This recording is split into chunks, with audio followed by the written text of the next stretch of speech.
Moving to the next question, which is question number 39, compounding frequency and time value. You plan to invest $2000 in individual retirement plan IRA. ये retirement plan होता है, जो लोग retire होंगे तो उनके बाद उनको अमाउंट्स रिसीव होंगी। उसमें वो कहता है कि आप आज जो है वो 2000 डिपॉजिट करवा लेते हो at annual nominal interest rate of 8%, which is expected to apply for all future years. ये 8% ही रहेगा आने वाले जो है हर साल में।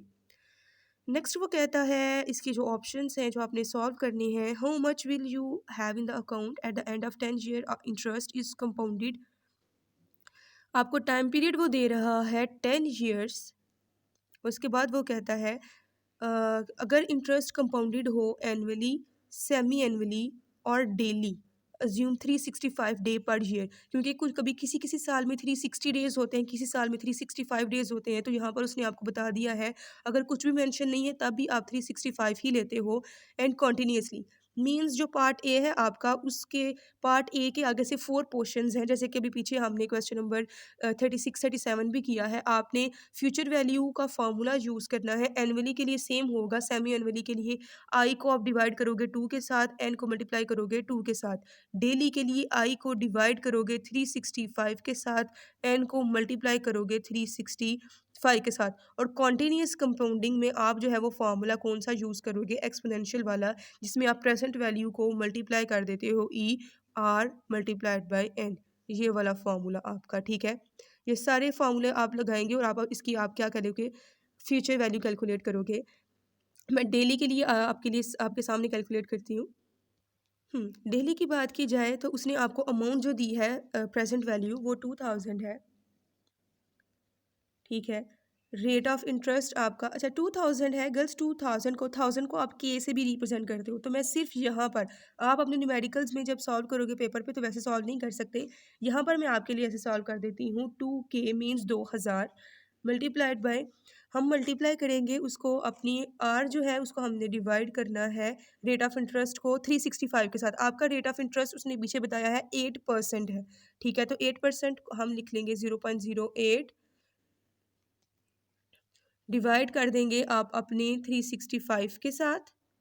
ठीक है, और ऊपर जो आपका n है, n को हमने मल्टीप्लाई करें 365 के साथ, मतलब 10 को मल्टीप्लाई करेंगे 365 के साथ। ठीक है, अब ये 2k जो है ये हमारा ऐसे का ऐसा ही रहेगा। आपका 1 प्लस, देखिए 0.08 को जब आप डिवाइड करोगे 365 के साथ तो आपके कैलकुलेटर पे आएगा 2.19 समथिंग, एंड लास्ट पे लिखा होगा multiplied by 10 raise to power -04। ये मैं उन कैलकुलेटर्स की बता रही हूँ जो कि उन्होंने अपनी सेटिंग नहीं की होती। जो उन्होंने सेटिंग की होती है उस पर लिखा होगा, आपका आंसर आया होगा 0.0002917, ऐसा ही 219 साइन, ऐसा कुछ अमाउंट आ रही होगी। ठीक है, रेज टू पावर जब आप 10 के साथ 365 को मल्टीप्लाई करोगे तो ये हो जाएगा 3650, मीन्स 3650। अब हम इसको जो है जो भी आपका आंसर आया होगा 0.08 को डिवाइड करने के बाद 365 से 1 में उसको ऐड कर लोगे तो आपकी अमाउंट बन जाएगी 1.00021917 आप उसकी रेस टू पार्ट ले लोगे 3650, तो आपके पास जो आपका फैक्टर आएगा, अभी मैं इसको 2000 लिख रही हूँ, वो होगा 2.2253। ठीक है, आप इसको 2000 से मल्टीप्लाई कर दो तो आपके पास डेली कंपाउंडिंग का आंसर आ जाएगा 4450.69 है। 9 को मैं 6 में ऐड कर दूंगी तो ये 7 हो जाएगा, तो हम इसको लिख सकते हैं 4450.7। ये आपके डेली कंपाउंडिंग के बाद आंसर आया है आपका। जिस तरह से डेली किया उस तरह से आप बाकी जो है एनुअली, सेमी एनुअली और कंटिन्यूस कंपाउंडिंग भी कर देना। पॉइंट बी में कहता है what is the effective annual rate for each compounding period in part A. अब हमने जो यहाँ पे 1 2 3 4 सॉल्व किया है, एनुअली, सेमी एनुअली, डेली और कॉन्टीन्यूसली, उसके लिए वो कहता है इफेक्टिव एनुअल रेट कैलकुलेट करें। इफेक्टिव एनुअल रेट का वही formula 1 plus r over m raise to power m-1 लगाकर आप हर एक के लिए रेट कैलकुलेट कर लोगे। ठीक है, पॉइंट सी में कहता है how much greater will your IRA balance be at the end of 10 year if interest is compounded continuously rather than annually. Means आप जो पॉइंट नंबर सी है उसमें आपने डिफरेंस बताना है एनुअली जो आपकी अमाउंट आई होगी फ्यूचर वैल्यू की वो, और जो कॉन्टिन्यूसली आई होगी वो। अभी मैं कैलकुलेट करके उसका डिफरेंस बताती हूँ आपको। तो दोनों की अमाउंट कैलकुलेट की और जब मैंने उनका डिफरेंस देखा तो ये बनता है $133.9। तो इसको अगर मैं इसमें ऐड कर लूँ तो ये बन जाएगा 134। मींस अगर आपकी अमाउंट एनुअली की बजाय कॉन्टिन्यूसली कंपाउंड हो तो आपको इतनी अमाउंट का फ़ायदा मिल जाता है। गर्ल्स देखें, जैसे जैसे एक अमाउंट पर इंटरेस्ट आपको मिलता रहेगा, जितनी दफ़ा ज़्यादा मिलेगा उतनी दफ़ा आपकी अमाउंट ज़्यादा बड़ी होती जाएगी ना। तो आप जब देखोगे भी एनुअली करोगे तो आपकी अमाउंट जो फ्यूचर वैल्यू होगी उसका आंसर जो है वो छोटा होगा सेमी एनुअली वाली से। सेमी एनुअली का आंसर बड़ा आएगा क्योंकि उसकी जो कंपाउंडिंग है वो 2 दफ़ा हुई है। डेली का आंसर जो है वो उससे भी ज़्यादा आएगा क्योंकि उसकी कंपाउंडिंग 365 टाइम्स ज़्यादा हुई है, और कॉन्टिन्यूसली तो इन्फिनिटी में चला जाता है, उसकी कंपाउंडिंग ज़्यादा हुई है। इसीलिए उसने आपको पॉइंट सी में कहा था कि दोनों का डिफरेंस बताएं, एनुअल का और कॉन्टिन्यूस का। जब आप एनुअल वाली फ्यूचर वैल्यू में से कॉन्टिन्यूस वाली फ्यूचर वैल्यू को लेस करोगे, सॉरी कॉन्टिन्यूस वाली में से एनुअल को लेस करोगे क्योंकि कॉन्टिन्यूस वाली का आंसर बड़ा होगा, तो आपका जो डिफरेंस बनेगा जो ये 133.9 या फिर 134 रुपीज़ का डॉलर्स का बनेगा। मीन्स आपको इतनी अमाउंट का फ़ायदा हो जाता है अगर आपकी अमाउंट जो है वो कॉन्टिन्यूसली कंपाउंड हो जाए। तो पॉइंट सी में आपने ये कहना है कि ये ग्रेटर है। कितनी, उसने पूछा ना how much greater will your IRA। हमारा IRA का बैलेंस $134 ज़्यादा हो जाएगा, ठीक है, अगर हमारी अमाउंट एनुअली की बजाय कॉन्टिन्यूसली कंपाउंड हो।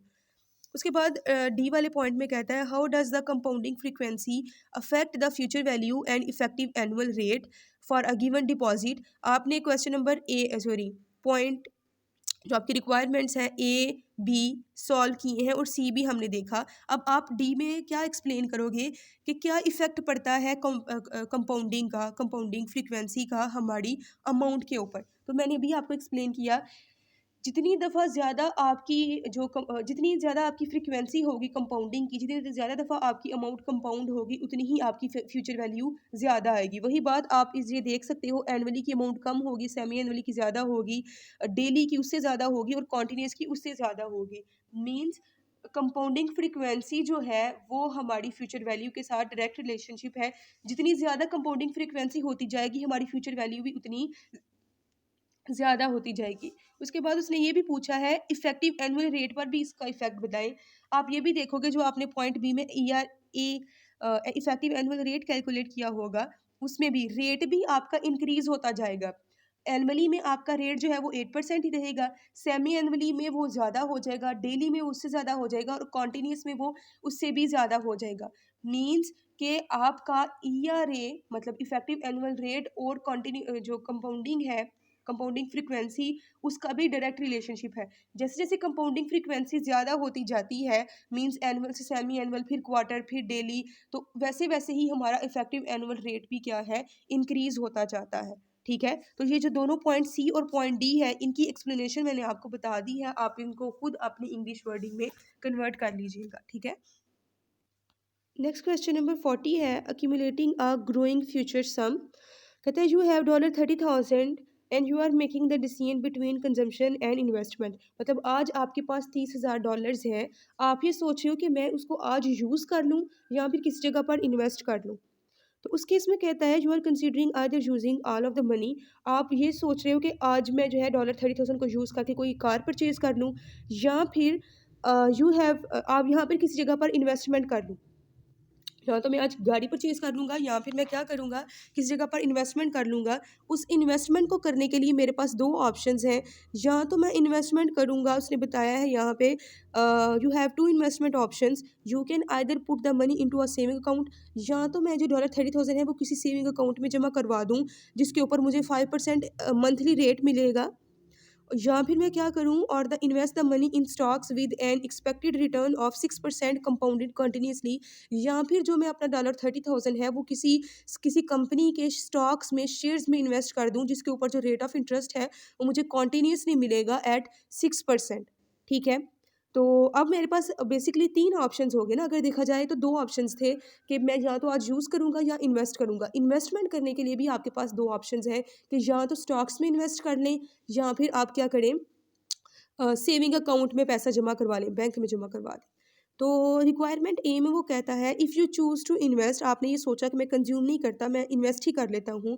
How much will you have 6 years later if you invest in the saving account और स्टॉक्स। तो आपने यहाँ पर क्या करना है, सिंपल फ्यूचर वैल्यू कैलकुलेट करनी है इस प्रेजेंट वैल्यू की, जो कि आपके पास $30,000 है।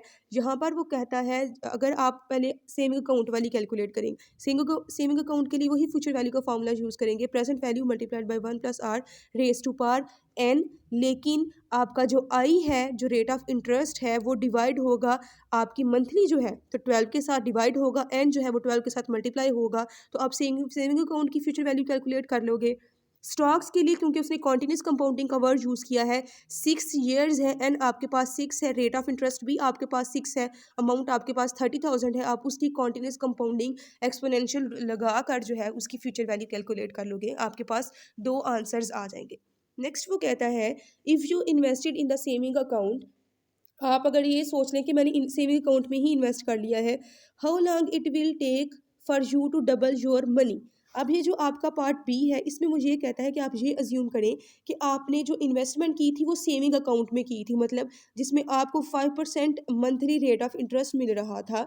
अब यहाँ पर मुझे कहता है कि अगर आपको 5% रेट ऑफ इंटरेस्ट आज मिले, कितना टाइम लगेगा आपको आपकी अमाउंट को डबल करने में। तो बड़ी सिंपल सी बात है, फ्यूचर वैल्यू आपकी कितनी है, डबल करनी है, तो मतलब जो आपकी आज वाली प्रेजेंट वैल्यू है, इसको डबल करेंगे तो कितना बनेगा, 30 का डबल मीन्स 60,000। तो ये आपकी क्या हो जाएगी, फ्यूचर वैल्यू। समझ आ रही है आपको, is equal to present value आपके पास है वो कितनी है, 30,000। ठीक है,